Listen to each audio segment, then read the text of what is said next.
Il y a 4 ans, je suis allée au Japon pour essayer de trouver le meilleur matcha du pays. Je le voulais sans amertume, bio et produit par des agriculteurs qui ont les mêmes valeurs que moi. Et j'ai trouvé. C'est suite à ça que j'ai lancé Anatae sur les réseaux sociaux et que j'ai développé la marque toute seule. Maintenant que l'entreprise est bien lancée, il est temps pour moi de retourner sur place pour retrouver mes agriculteurs, passer un petit peu du temps avec eux, resserrer les liens et continuer à me former sur le thé. J'ai emmené Anaïs, mon bras droit depuis 1 an, et Matt, qui est derrière les caméras. Bienvenue chez nos agriculteurs à Fujieda, dans la région de Shizuoka, au Japon.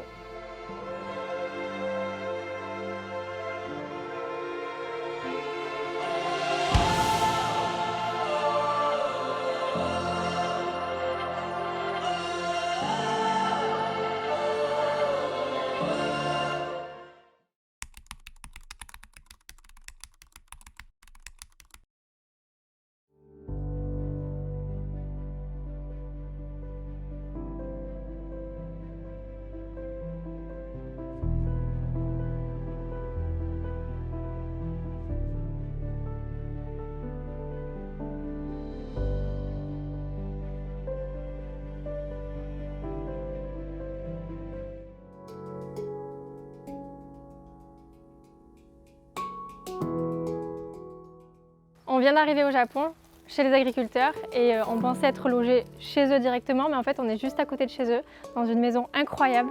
Je vais vous la montrer. C'est très traditionnel. C'est vraiment magnifique.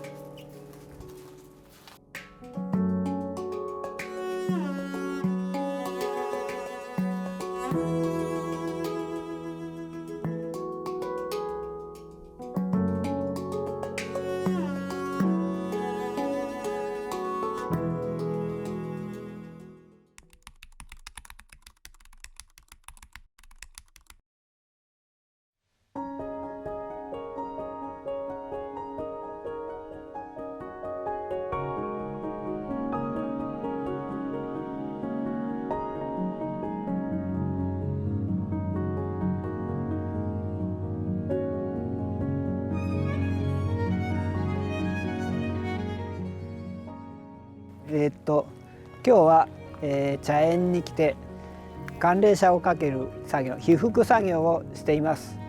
被覆作業をすることによって茶の成分のアミノ酸が増えます。それによって甘みとうまみの成分が増えるのでお茶が美味しくできます。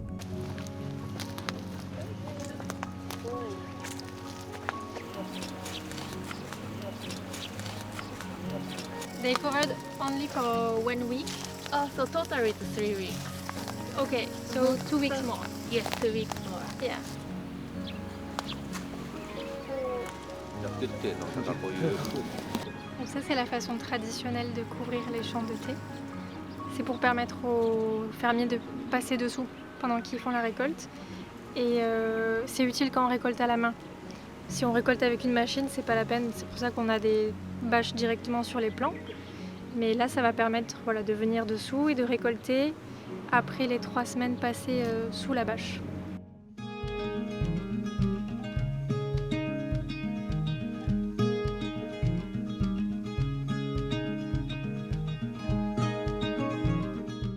Alors aujourd'hui, on est venu dans les champs de thé pour assister à la récolte du thé vert.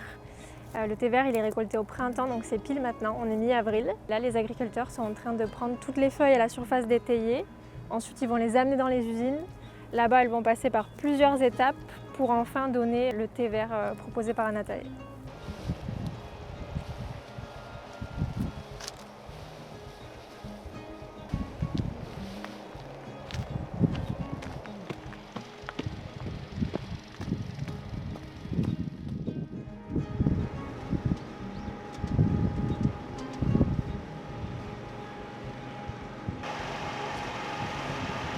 Le matcha, c'est très à la mode en ce moment et pour moi, c'est important de venir ici pour montrer un peu les coulisses, expliquer que le matcha, c'est pas que la boisson de Pinterest. En fait, il y a des personnes qui cultivent du thé depuis des générations. Là, on est chez les agriculteurs, ils font ça en famille depuis très longtemps. Pour eux, le thé matcha, c'est très important, c'est toute leur vie. et ils ont beaucoup de choses à m'enseigner. Et moi, je suis là justement pour prendre un maximum d'informations, continuer à apprendre parce que j'apprends encore, et ensuite pouvoir transmettre tout ça dans mon contenu et faire passer le message en France finalement à travers le contenu de Nathalie. C'est important de savoir vraiment de quoi je parle. J'ai pas envie de juste surfer sur une vague. C'est pour ça que je suis venue il y a 4 ans, c'est pour ça que je reviens et que je continue toujours de me former, de me renseigner pour pouvoir diffuser au mieux mon message. Des messages que les Japonais valident, je veux être sûre qu'on parle vraiment des mêmes choses. Moi, j'ai grandi dans une famille où on boit beaucoup de thé. Chez moi, on est très thé, j'adore ça depuis petite. Et quand j'ai fait mes études en Asie, à Hong Kong, j'ai découvert le thé matcha. Et là-bas, j'ai commencé à en consommer vraiment au quotidien, en boisson, dans des glaces, dans des biscuits. Je trouvais ça vraiment super bon. Et quand je suis rentrée en France, ça m'a manqué. Dans mon quotidien, ça m'a manqué parce qu'on n'en trouvait pas à l'époque. C'était en 2016. Et en parallèle de ça, il y a mon envie de devenir entrepreneur qui a commencé à grandir. Parce que je finissais mes études à peine et j'ai travaillé pendant 2 ans. Et je ne trouvais pas ma voie, j'allais de CDD en CDD. Et l'idée du thé matcha revenait quand même souvent. Je me disais, mais si moi j'ai autant adoré, peut-être qu'ici ça plaira aussi. Et ensuite j'ai découvert que ça avait plein de vertus, que c'était un peu dans la tendance, ça commençait à arriver tout doucement.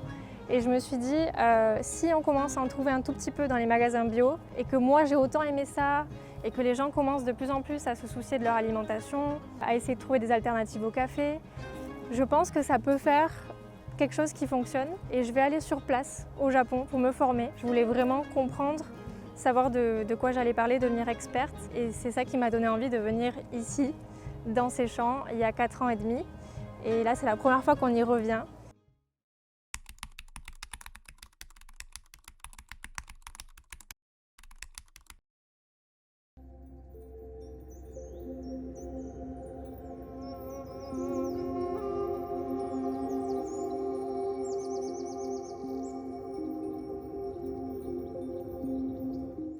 Donc là, on est venu rencontrer un artiste céramiste qui fait des bols à la main, donc des bols pour thé matcha par exemple. Nous, chez Anatae, on a décidé de proposer des bols qui sont fabriqués en France parce qu'on s'est dit que c'était pas la peine d'aller chercher des bols si loin pour avoir un impact écologique moindre. On s'est dit que des bols faits en France, ça serait très bien et ils sont très jolis. Mais c'était important quand même de venir voir le style des bols japonais, voir comment font les artistes céramistes ici. C'est ce qu'on va faire aujourd'hui. Donc là, il est en train de tourner à la main de la matière. Il est en train de faire une assiette.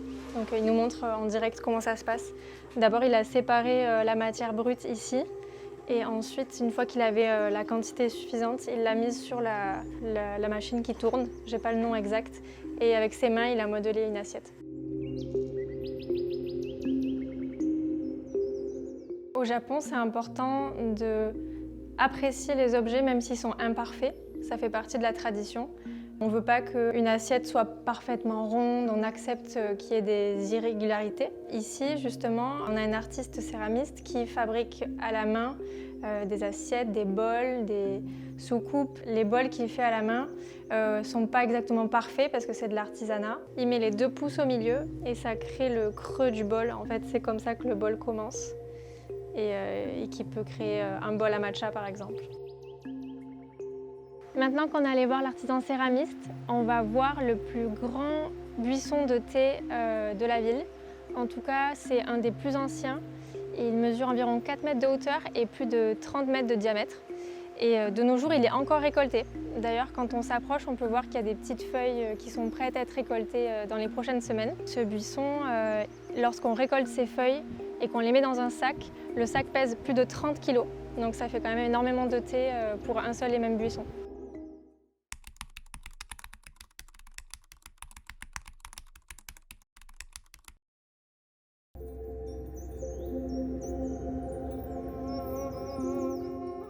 Donc là, ce matin, on est dans les champs de notre agricultrice qui fait le genmaicha. Et c'est la récolte du thé vert. Donc on était censé récolter ce matin avec eux, mais en fait, il a plu. Donc c'est un peu une mauvaise surprise pour eux parce que si les feuilles sont mouillées, ils ne peuvent pas les récolter. Parce qu'ils estiment qu'une fois arrivés à l'usine, le process ne va pas se passer comme ils le souhaitent. Donc récolte annulée. Et comme on est là pour les aider, en fait, ce qu'on fait là, c'est qu'on enlève les feuilles mortes.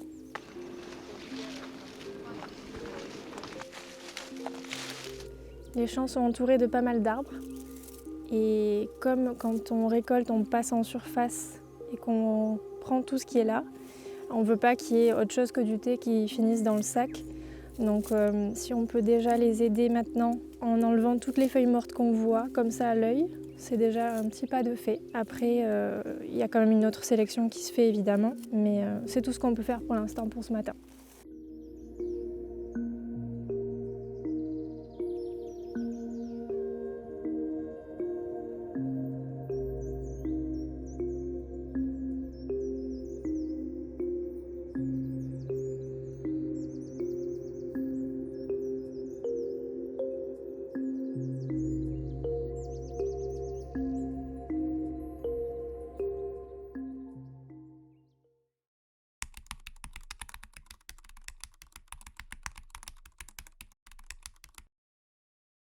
Je me pose un petit peu dans notre jardin pour vous raconter ce qui s'est passé hier soir. On n'a pas pu prendre de vidéo parce qu'il faisait un peu sombre et il y avait surtout beaucoup de bruit. En fait, on a rendu visite à ceux qui travaillent de nuit dans les usines.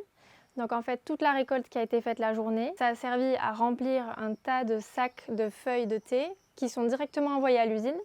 Et en fait, comme le jour on récolte et qu'il faut vite s'occuper des feuilles, le process se fait la nuit.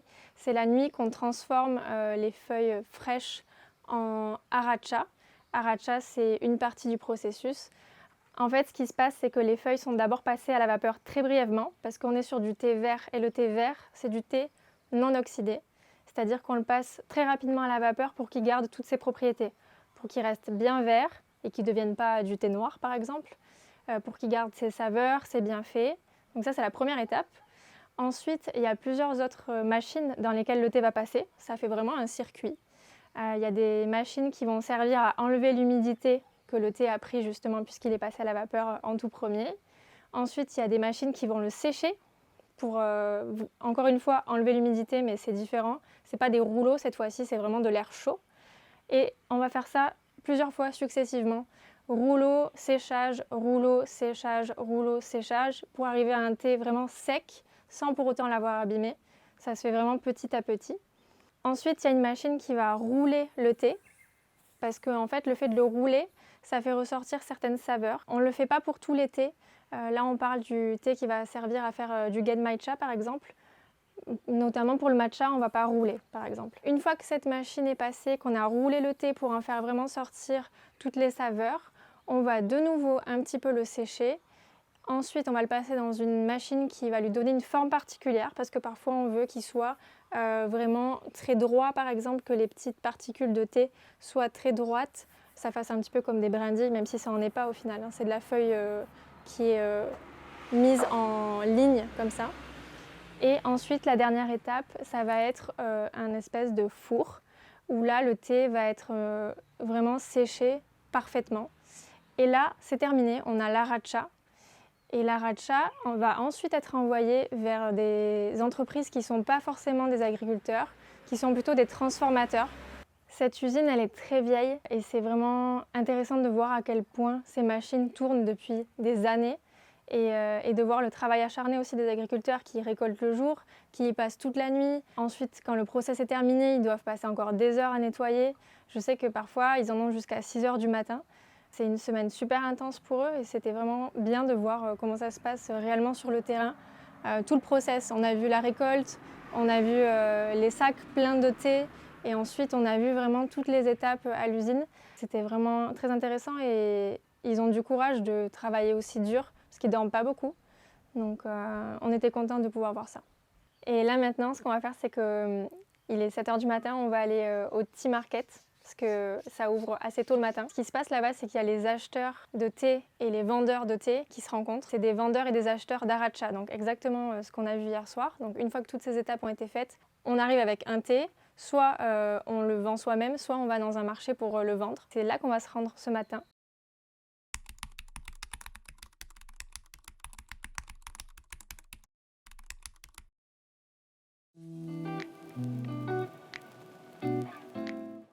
Donc là, on est au marché de thé, le Tea Market, c'est tous les vendredis matins.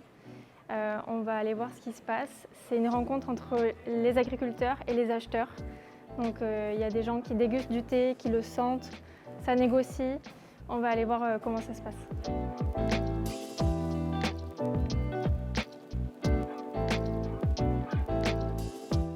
Donc là, avec les chapeaux jaunes, c'est les vendeurs. Avec les chapeaux bleus, c'est les acheteurs. Donc dans chaque assiette, il y a un petit peu de thé. Et il y a une carte avec la variété du thé, d'où il vient exactement, ses caractéristiques, tout ce qu'il faut savoir à propos de ce thé. Et ensuite, il y a une conversation qui peut se tenir au niveau du prix. C'est pas écrit sur la carte. Il y a des façons de le faire de façon plus ou moins confidentielle parce qu'on n'a pas envie de donner peut-être le même prix à un acheteur qu'à un autre. Donc je vais vous montrer tout à l'heure, il y a des petites machines pour montrer le prix un peu discrètement. Pour les acheteurs, c'est un gros enjeu parce qu'ils vont acheter du thé ici et s'ils font une erreur, par exemple s'ils ne détectent pas que l'odeur n'est pas parfaitement correcte ou s'il y a un tout petit souci au niveau de la couleur, après pendant 1 an ils vont devoir vendre ce thé et ça va être assez compliqué parce qu'ils vont le vendre sous leur marque. Donc il faut vraiment qu'ils arrivent à être sûrs de leur choix et assumer qu'après ce sera leur thé pendant 1 an, enfin jusqu'à écoulement du stock en fait. Là ce qu'on regarde aujourd'hui c'est l'odeur à la dégustation, mais aussi le thé dans les assiettes. Avant d'être infusé, on regarde sa texture, on le touche, on le sent, on regarde la couleur. C'est en buvant avec de l'eau très chaude qu'on peut voir par exemple une amertume un peu anormale ou ce genre de choses. Donc normalement le thé vert ça se voit pas avec une eau si chaude, mais là on voit que ça fume. C'est vraiment pour ça. C'est une dégustation un peu exceptionnelle.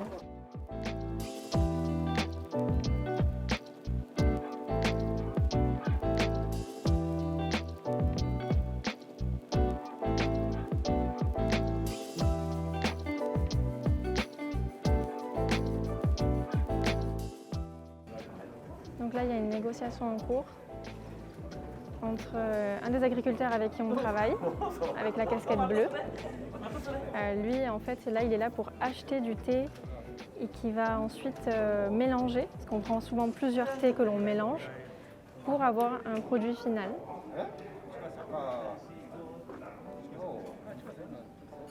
C'est Mitsushi-san avec la casquette bleue. Il n'est pas réellement agriculteur, en fait, il est juste une personne qui processe le thé.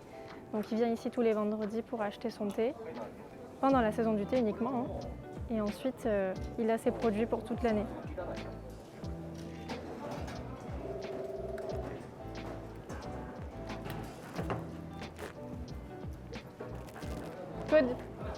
La saison du thé vert, elle dure que quelques jours, donc c'est pendant quelques jours qu'on a l'opportunité de faire un bon achat. Quand il tape comme ça, c'est qu'un deal a été fait. Quand un deal est fini, on place l'assiette sous la table. Ça veut dire que tout le thé a été vendu.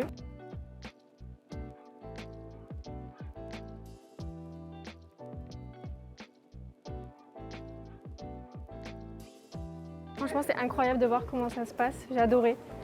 C'est super intéressant, surtout dans les premières minutes, parce que ça ouvre à 9 h. On sait que les meilleurs thés vont partir rapidement.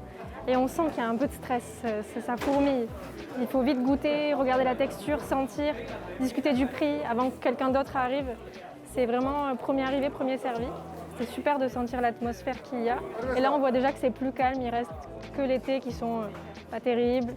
Là, on est en train de casser les prix parce qu'on ne veut pas repartir avec le thé qu'on a amené. Donc, ouais, très intéressant.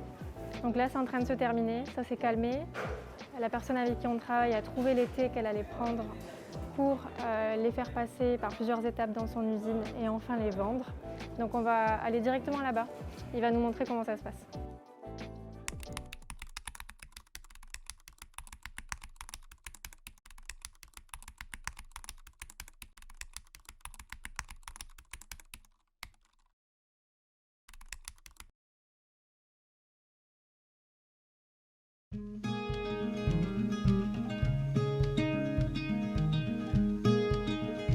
Donc là, on va aller chercher le thé qu'il vient d'acheter.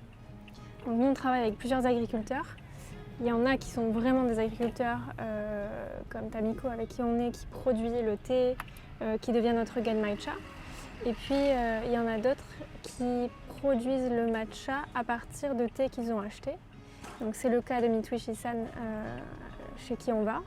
Et là, il va nous montrer les thés qu'il vient d'acheter aujourd'hui et c'est pas du tout pour Anatae, c'est pour d'autres clients à lui. Il vend aussi d'autres types de thé qu'on ne fait pas. Mais c'est intéressant de voir qu'on va voir directement là les thés qu'il vient d'acheter tout de suite. On va les récupérer.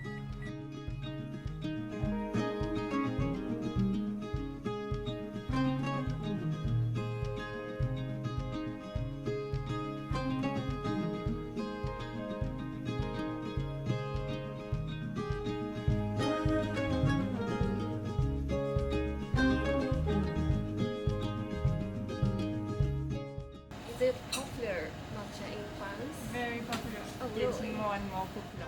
Le transformateur, ce qu'il fait, c'est qu'avec l'aracha, il va diviser le tout. Donc il va mettre d'un côté ce qui est plutôt comme de la poudre de thé, d'un autre côté ce qui est plutôt comme des brindilles, et enfin, dans un troisième lot, il va mettre le reste. Mitsushi-san, on travaille aussi avec lui. C'est lui qui achète l'aracha, qui va ensuite devenir notre matcha classique. On le connaît aussi très bien, je l'ai déjà rencontré il y a 4 ans, et tous les deux, ils sont très complémentaires parce que, en fait, Tamiko, elle, dans ses champs, elle va récolter du thé, et parfois, ça va finir en aracha qui va être transformé par Mitsushi-san. Donc c'est 2 métiers différents mais très complémentaires. Donc là c'est la dernière étape. Il y a une machine qui envoie la bonne quantité de thé pour descendre dans le sachet. Et après il y a une autre machine qui met du nitrogène à l'intérieur des sacs pour en fait avoir le thé bien sous vide et avoir une bonne qualité. Et ensuite on vient fermer le sac à la fin.